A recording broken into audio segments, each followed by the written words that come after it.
ازيكم يا حبايبي، عاملين ايه؟ النهارده هنعمل معانا القرص اللي بالشمر واليانسون. معانا 3 معالق سمسم، معانا معلقه شمر ومعلقه يانسون متحمصين، معانا خميره، معلقه سكر، كوبايه سمنه او زبده على زيت، 5 كوبايات دقيق. هنبدا نحط وكوبايه ميه فتره. هنحط الخميره في الميه والسكر وهنقلبهم كويس مع بعض.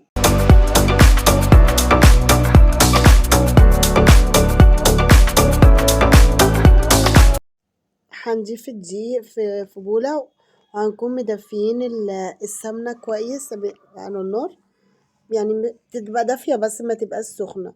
الأول هنحط معلقتين السكر، وهنحط ربع معلقة ملح، وهنبدأ نضيف السمسم والشمر واليانسون، وهنبدأ نقلبهم كويس.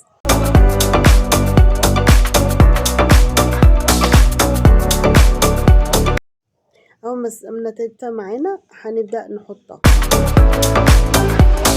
وهنبدأ نبس العجين لحد ما كل دي يتشرب السمنة معانا بالشكل ده كده. هنيجي ناخد المية بالخميرة وهنبدأ نضيفها كلها على العجين، وبرضو هنلم العجينة مش هنعجنها لحد ما تشرب المية السوائل اللي فيها دي كلها.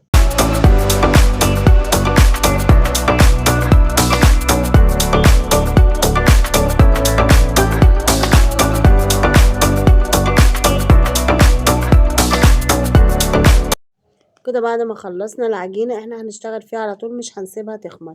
هنبدأ بقى نقسمها لكور صغيرة،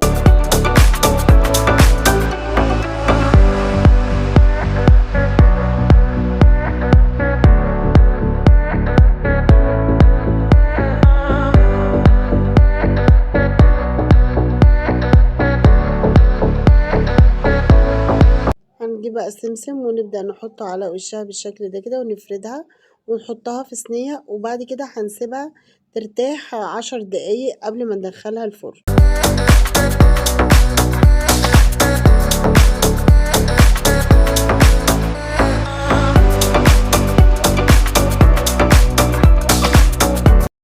بعد ما ارتاحت معانا دخلناها الفرن وطلعت معانا بالشكل دوت.